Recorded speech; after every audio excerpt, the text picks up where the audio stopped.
Hey guys, welcome back to Jordan Samuel Skin Talks. As I said in a previous video, I got a light and I have no idea what the hell to do with it. And I was looking at the other video and I feel like you could see these big like shadowy hands, which I guess you can see now too, and maybe that's the, just bear with, please. Hopefully I look good. So today, if you really have not seen the narrative videos, I don't know what went wrong. One should be up for sure. Another one is coming up. I'm not sure when she talked about what I'm going to talk about and continuing on with that today, but she talked about cleansing and how cleansing is really 50% of your skincare routine. Because if you're not setting it up, like it can make or break, essentially. So if you're not setting your slate up correctly, treatment serums aren't going to get in correctly. They're not, they're going to be working on that surface dryness and they're not going to actually be penetrating in and doing what they need to do. Even if it's on a very little level, it's still important.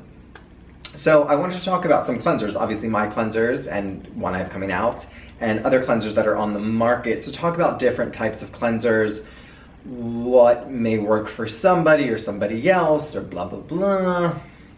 So we'll just get right into it, because we love product, and let me take some tea. Let me take some tea first. You know I get overly excited. Well, of course we're gonna talk, and it's too far away. I feel like I'm too far away. You get the picture. It is Jordan Samuel Skin After Show Treatment Cleanser, formerly Plie.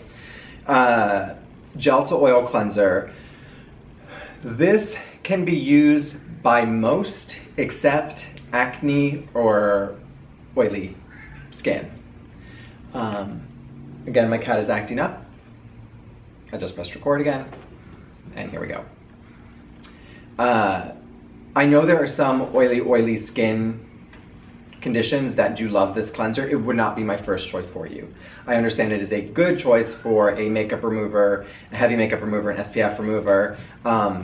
We are working on something special with this right now. Well, two things.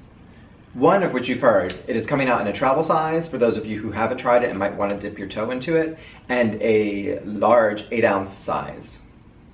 That's exciting. But there's something else I have in the works with the chemist who did this, so stay tuned. I mean, we're far off from having this, but we're in talks with it. So, normal to dry. The citrus extracts and the fruit acids in this might be a little much for sensitive skin, but most skin types can use this. And voila. Next, let's go into something that then an oilier and acne-prone skin can use, which is two things. These are non-foaming gel cleansers, both Rejuvi, which, as you know, other facialists love. This is their K facial cleanser. Non-foaming gel cleanser, cucumber. There's a touch of glycolic in here, but it's really, really light. I think people get scared. It does have sodium lauryl sulfate in here. Laureth, not laurel, but it is buffered back so much that you get 0 lather from this, which means, I don't know the formula, but maybe 1%. Like it's in there to like literally lift up dirt and grime, but it's not stripping, it's not dehydrating. Lovely. Also from Rejuvi, in their lesser known Plus line, this is actually my favorite of their cleansers, the Essential Cleansing Gel. Super soothing, aloe, glycerin, just lovely, lovely. Again, these are great for oily, acne-prone, dry, dehydrated skin. I mean, really any skin type can use this as a second cleanse, and some as a double cleanse for both. Then we have, and of course, we hear the cat is going crazy. This, which is another sample I got because I begged them for a new cleanser I have coming out probably the end of May. There have been some delays. It was going to be April, May, and now it's very clearly May, and we will get it as soon as in May as we can. I would hope it is out before June 1st, but it is a non-foaming gel cleanser. It rinses clean. There are no oils. It's water soluble. It's going to be in a tube. It is buffered and soothing, and there's no harsh surfactants, but it gets the dirt, the oil, the grime. If you are somebody who doesn't like oil cleansers, you can use this cleanser as a double cleanse, first cleanse and second cleanse and morning cleanse. So if you really just don't want to introduce tons of chemical and scents and lotions and potions to your skin in terms of cleansing, this would be the perfect place to do it. It is unfragranced, no aromatic extracts, no essential oils. no parabens, no colorants, no sulfates. There's a touch of salicylic acid in there. There's cucumber and chamomile, both of which I love. There's aloe, there's glycerin, there's gentle surfactants. And then there's this great sort of buffering ingredient, which is really nice for the cleanse. I'm so excited about it. I'm very sad. I think one use left in here, and it's making me sad, frankly. Okay, so this is actually Jo Malone London, which no longer has, well, they have some skincare products again, but they used to have, when Jo owned, or at least worked at Jo Malone London, maybe after she sold to Estee Lauder, but they had a great range. They had this avocado cleansing milk, they had a camphor cleansing almost balm, camphor cleansing gel, a eucalyptus and spearmint foaming cleanser, they had a rosemary and lavender tonic, a juniper tonic, they had a refining serum, a vitamin E serum, a protein skin serum, they had a lovely night moisturizer, day moisturizer, they had a great eye cream, one of my favorites, green tea and honey eye cream. Now they have a vitamin E eye cream, a vitamin E gel, which they've always had, and a vitamin E SPF. Anyway, that was very long-winded. I found this randomly on eBay. I'm sure it's preserved with parabens, which I knew it wouldn't be bad then.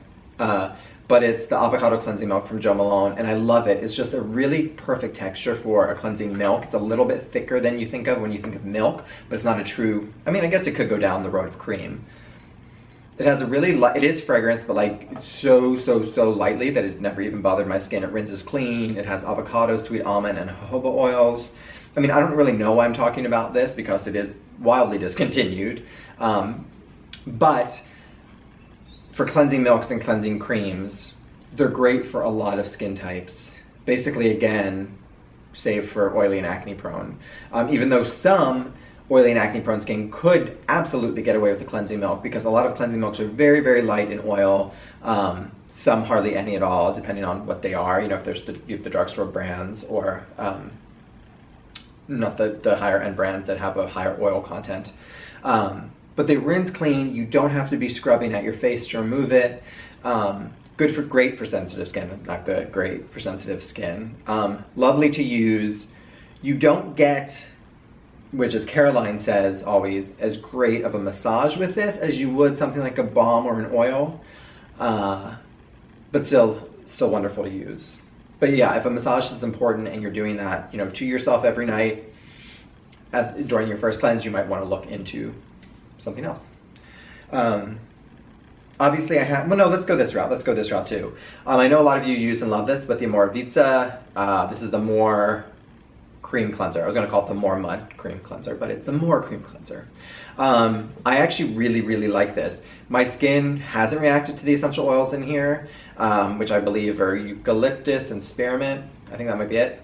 But what I like is it's a traditional cream cleanser with more mud added in. So I do think an oily skin could use this and love this, as it's going to clean wonderfully without creating that surface dryness or dehydration. It will rinse clean. You do not need a washcloth. It would be lovely to use with a washcloth, but you do not need a washcloth. It is a bit of the eucalyptus and spearmint, it's in there. So if you are sensitive to essential oils, which I usually am, but I was fine with this, it could be because you're rinsing it off. It's buffered into the cleanser. You get the picture. It's not as, potent as if you're putting on a treatment product or a leave-on product with essential oils. So that is that. So we sort of covered gel to oil, the hybrid, the non-foaming gel, the milks, the creams. Something I don't have in my arsenal, but there are some that I totally recommend, are a little bit more foaming cleansers. Joanna Vargas makes an awesome foaming cleanser. It's slightly foaming. It's her vitamin C face wash. It smells heavenly. It works lovely. Again, if I have no idea, I should have figured out when these videos are coming out, or if they're out now, by the time you guys see this. But she talks about that if you are oily and you do live in a humid climate, you can use a foaming cleanser. She's not anti-foaming cleansers, it's just not something for everybody. And it became this big sort of blanket thing where everybody was using a foaming cleanser. So she was not for that. But Joanna Vargas is actually great, and I would say that almost every skin type can use it as well. It's not, especially if you're in a double cleansing situation, it would be totally fine. It's a favorite of mine, which is probably why I don't have it, because I probably used it up after, you know, my after show treatment cleanser. But anyway. So before I got so rudely cut off, because I obviously can't, which I can see just fine, but I didn't pay attention to the timer. Thank you guys for watching. I hope you like that little snippet on cleansing. Just of note, the gel and oil cleanser is also what I lump in balm and oil cleansers with as well. I just didn't get to all of that.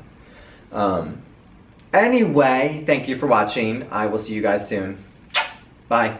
Hi everyone, thanks for watching. You can subscribe by clicking the black JS circle down below so we can stay in contact and keep talking. To watch more videos, you can click on the link here, or possibly here. Thanks for watching. Bye.